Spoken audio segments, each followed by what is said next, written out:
Good morning student. पहले वाले video में आपने देखा होगा, हमने पढ़ा था मुंशी प्रेमचंद की जो कहानी है नमक का दरोगा, उसके बारे में आपको परिचय दे दिया था मैंने। मुंशी प्रेमचंद का उनका जन्म परिचय दिया था, उनकी रचनाओं के नाम के बारे में बताया था। अब आगे हम देखते हैं कहानी के बारे में। कहानी क्या है? नमक का दरोगा। दरोगा जो है पहले भी बताया था, इंस्पेक्टर या कांस्टेबल, उसे उस समय प्राचीन समय में दरोगा कहा जाता था। जब नमक का नया विभाग बना और ईश्वर प्रदत्त वस्तु के व्यवहार करने का निषेध हो गया, यानी नमक जो है क्या है, ईश्वर प्रदत्त है, यानी नमक बनता है, नमक हम नहीं बनाते हैं, जो है अपने आप बनता है नमक, उस वस्तु के व्यवहार करने का निषेध हो गया, यानी उसका निषेध कर दिया गया। यानी अब उसको कोई भी व्यक्ति जो है डायरेक्ट उसको काम में नहीं ले सकता था। तो लोग चोरी छिपे इसका व्यापार करने लगे। लोग क्या हो गए? चोरी छिपे इसका व्यापार करने लग गए। अनेक प्रकार के छल प्रपंचों का सूत्रपात हुआ। कोई घूस से काम निकालता था, कोई चालाकी से। घूस कहते हैं भाई रिश्वत को। कोई रिश्वत दे के नमक खरीदता था, तो कोई चालाकी से।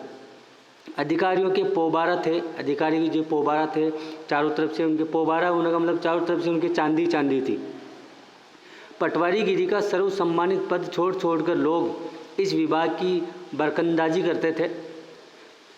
पटवारी का जो पद होता है, अच्छा पद होता है, लोग उसको छोड़ रहे थे और इस विभाग में आना चाह रहे थे। क्यों? क्योंकि इसमें ऊपर की कमाई अच्छी थी। इसके दारोगा पद के लिए तो वकीलों का भी जी ललचाता था। यह वह समय था जब अंग्रेजी शिक्षा और ईसाई मत को लोग एक ही वस्तु समझते थे। पारसी का प्राबल्य था। प्रेम की कथाएं और श्रृंगार रस के काव्य पढ़कर पारसीदा लोग सर्वोच्च पदों पर नियुक्त हो जाया करते थे। प्रेम की कथाएं, श्रृंगार रस के काव्य पढ़कर पारसी जो लोग होते थे वो ऊंचे ऊंचे पदों पर पहुंच जाते थे। क्योंकि उस समय कोई ये कंपटीशन एग्ज़ाम नहीं होते थे, भाई कंपटीशन एग्ज़ाम होने हैं फिर मेरिट बढ़नी है, ऐसा कुछ नहीं था। बस जो चालाक होता था, जो वाचाल होता था, बोलने में निपुण होता था, उसको अच्छी खासी कविताएं आती होती, तो उसको सुनकर लोग उसको नियुक्ति, जो अधिकारी उसको नियुक्ति दे देते थे। मुंशी वंशीधर भी जुलेखा की विरह कथा समाप्त करके मजनू और फरहाद के प्रेम वर्तांत को, नल और नील की लड़ाई और अमेरिका के आविष्कार से अधिक महत्व की बातें समझते हुए रोजगार की खोज में निकले। मुंशी वंशीधर हमारे इस कहानी के नायक जो है, पात्र हैं। उनके पिता एक अनुभवी पुरुष थे, समझाने लगे। अब उनके पिता जो है, जब वो जा रहे हैं तो उनके पिता उनको समझा रहे हैं, बेटा घर की दुर्दशा देख रहे हो, ऋण के बोझ से दबे हुए हैं, लड़कियां हैं वह घास फूस की तरह बढ़ती चली जाती है। जो लड़कियों के बारे में कहा है, अभी लड़कियां जो जल्दी बढ़ती है, यानी वो जल्दी बड़ी हो जाती है।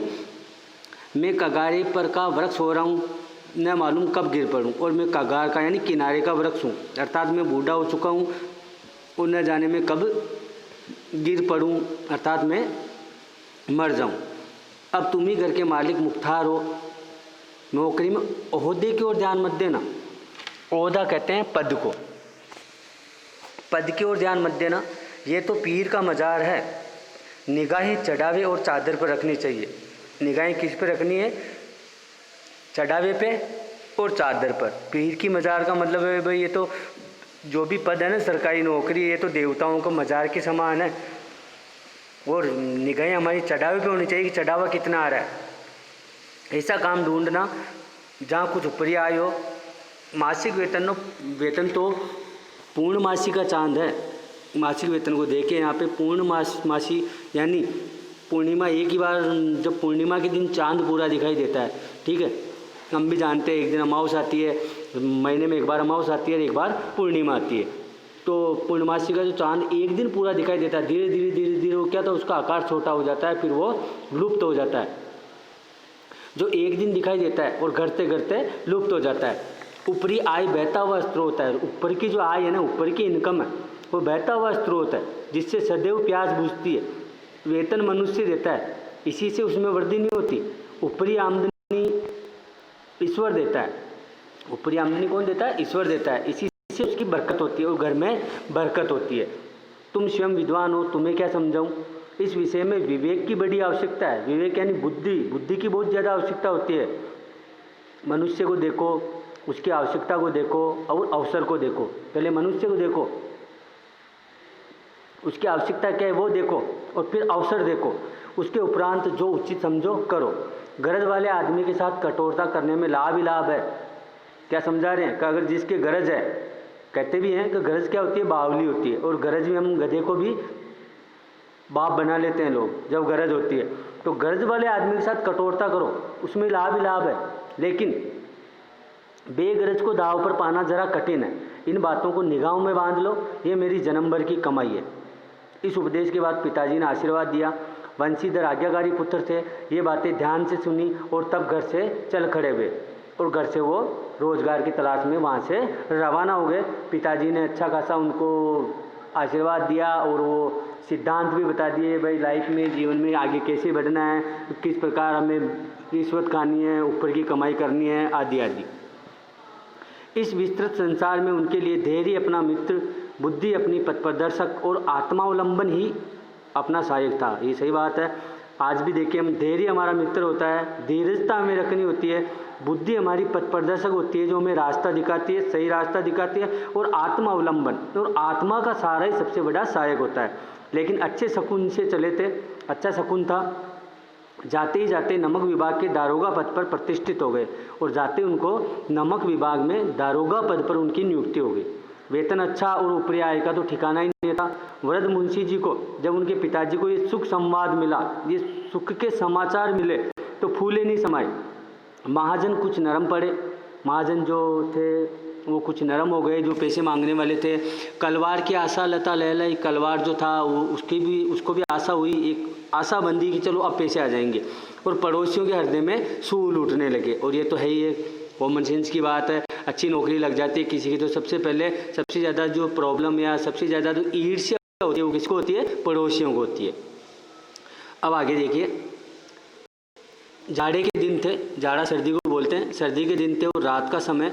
नमक के सिपाही चौकीदार नशे में मस्त थे। मुंशी वंशीधर को यहाँ आए अभी 6 महीनों से अधिक नहीं हुए थे, लेकिन इस थोड़े ही समय में उन्होंने अपनी कार्य कुशलता और उत्तम आचार से, अच्छे व्यवहार से अफसरों को मोहित कर लिया था। अफसर लोग उन पर बहुत विश्वास करने लगे। नमक के दफ्तर से 1 मील पूर्व की ओर जमुना बहती थी, उस पर नावों का एक पुल बना हुआ था। दरोगा जी किवाड़ बंद किए मीठी नींद से सो रहे थे, मीठी नींद में सो रहे थे आराम से मुंशी वंशीधर जी। अचानक आंख खुली तो नदी के प्रवाह की जगह गाड़ियों की गड़गड़ाहट तथा मल्लाहों का कोलाहल सुनाई दिया। अचानक उनकी जब नींद खुलती है, आँख खुलती है, तो नदी के जो पानी की कलकल की आवाज़ नहीं आ रही है, जब गाड़ियों की गड़गड़ाहट की आवाज़ आती है, मल्लाहों का कोलाहल, जो चलाने वाले होते हैं मल्लाह, उनका कोलाहल सुनाई देता है। उठ बैठे। इतनी रात गए, गाड़ियाँ क्यों नदी के पार जाती है? अवश्य कुछ न कुछ गोलमाल है। तर्क ने भ्रम को पुष्ट किया। वर्दी पहनी, तमचा जेब में रखा और बात की बात में घोड़ा वे पुल पर आ पहुँचे। तमचा जेब में रख लिया और घोड़े पे बैठे और पुल के पास में, ब्रिज के पास में आ गए। गाड़ियों की एक लंबी कतार पुल के पार जाती दिखी। डांट कर पूछा, किसकी गाड़ियाँ हैं? अब आगे देखते हैं किसकी गाड़ियाँ हैं। थोड़ी देर तक सन्नाटा, आदमियों में कुछ कानाफूसी हुई। तब आगे वाले ने कहा, पंडित अलोपीदीन की। तो कौन पंडित अलोपीदीन? वंशीधर ने पूछा। दातागंज के। मुंशी वंशीधर चौके। उनको आश्चर्य हुआ। पंडित अलोपीदीन इस इलाके के सबसे प्रतिष्ठित जमींदार थे, लाखों रुपयों का लेन देन करते थे। इधर छोटे से बड़े कौन ऐसे थे जो उनके ऋणी न हो, जो उनके कर्जदार न हो, यानी सब पर उन्होंने कुछ न कुछ उनका भला एहसान किया, मतलब सब पर एहसान था। व्यापार भी बड़ा लंबा चौड़ा था, बड़े चलते पुर्जे आदमी थे। अंग्रेज़ अफसर उनके इलाके में शिकार खेलने आते और उनके मेहमान होते। 12 मास सदावर्त चलता था। अंग्रेज़ अफसर जो जब आते थे उधर, तो वो भी उनके वहीं रुकते थे और 12 मास उनके वहाँ पे जो सदावर्त चलता था। मुंशी जी ने पूछा, गाड़ियाँ कहाँ जाएगी? उत्तर मिला, कानपुर। लेकिन इस प्रश्न पर कि इनमें क्या है, सन्नाटा छा गया। दारोगा साहब का संदेह और भी बढ़ा। कुछ देर तक उत्तर की बात देखकर वह जोर से बोले, क्या तुम सब गूंगे हो गए हो? हम पूछते हैं इनमें क्या लदा है? जब इस बार भी कोई उत्तर नहीं मिला तो उन्होंने घोड़े को एक गाड़ी से मिलाकर बोरे को टटोला और भ्रम दूर हो गया। ये नमक के ढेले थे। और अचानक उनका जो उन्होंने प्रश्न पूछा था ये तो पता चल गया भाई अलोपीदीन जी की गाड़ियाँ हैं, लेकिन फिर इन्होंने पूछा कि इन जो है बोरियों में क्या है, तो पहले तो कोई बोले नहीं। जब उन्होंने डांट कर पूछा कि क्या है, सब गूंगे हो गए हो क्या, तो फिर उत्तर मिला, फिर भी कोई उत्तर नहीं मिला। तो घोड़े को गाड़ी के पास ले गए और बोरे को टटोला तो उनका भ्रम दूर हो गया। वो क्या थे, नमक के ढेले थे। और इस प्रकार उनको इस बात का जो है उनको कन्फर्म हो गया कि यहाँ पे चोरी छुपे जो है नमक का व्यापार किया जा रहा है। ठीक है, आगे देखो। अब आगे पंडित अलोपीदीन अपने सजीले रथ पर सवार कुछ सोते कुछ जागते चले आते थे। अचानक कई गाड़ीवानों ने घबराए हुए आकर जगाया और बोले, महाराज दरोगा ने गाड़ियाँ रोक दी है और घाट पर खड़े आपको बुलाते हैं। पंडित अलोपीदीन का लक्ष्मी जी पर अखंड विश्वास था। वह कहा करते थे कि संसार का तो कहना ही क्या, स्वर्ग में भी लक्ष्मी का ही राज्य है। उनका ये कहना यथार्थ ही था, सत्य ही था, सत्य बात है, अभी भी सत्य है, पैसे है तो सब कुछ है। और उन्होंने तो ये भी कहा था स्वर्ग में भी लक्ष्मी का राज है, वहाँ भी पैसों का ही राज है। न्याय और नीति सब लक्ष्मी के ही खिलौने हैं, इन्हें वह जैसे चाहती है नचाती है। लेटे लेटे ही गर्व से बोले, घमंड था, पैसा बहुत था तो घमंड होना ही था। बोले, चलो हम आते हैं।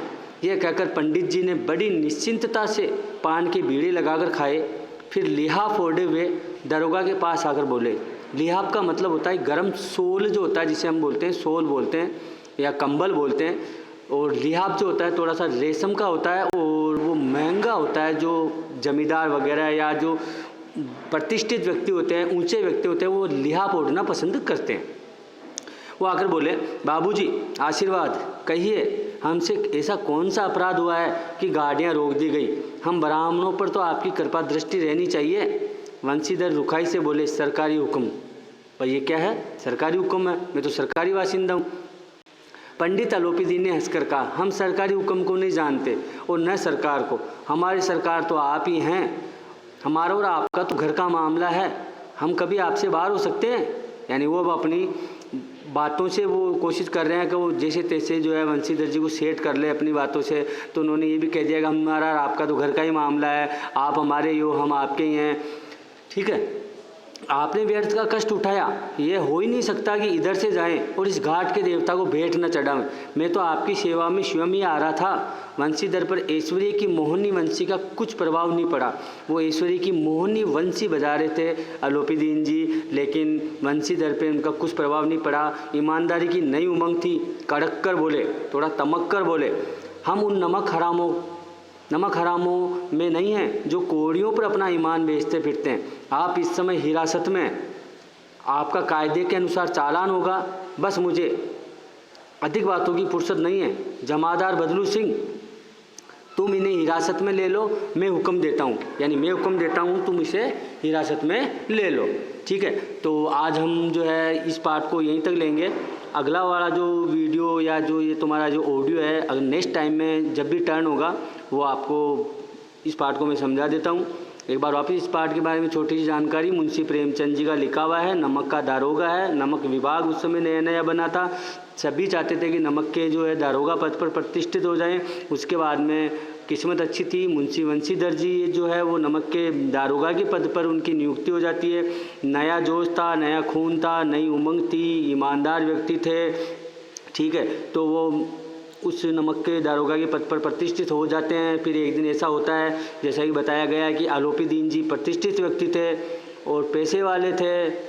सब सरकारी जो व्यक्ति थे उनके आगे पीछे नाचते थे। यहाँ तक कि अंग्रेज़ भी जब उनके इलाके में शिकार करने आते थे तो वो भी उनके वहीं रुकते थे। खाना पीना वहीं होता था। सदावर्त 12 महीनों सदावर्त चलता था, यानी 12 महीनों उनके घर पे कुछ न कुछ पार्टियाँ चलती रहती थी।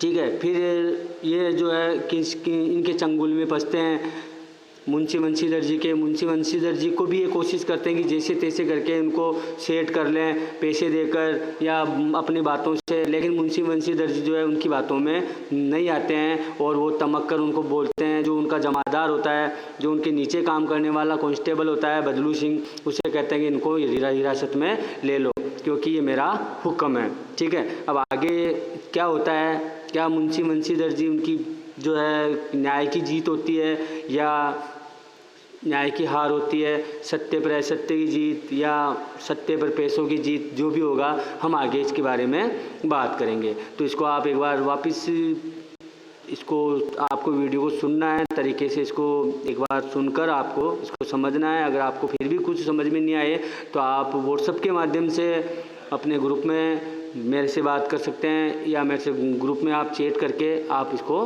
पूछ सकते हैं। ठीक है, धन्यवाद।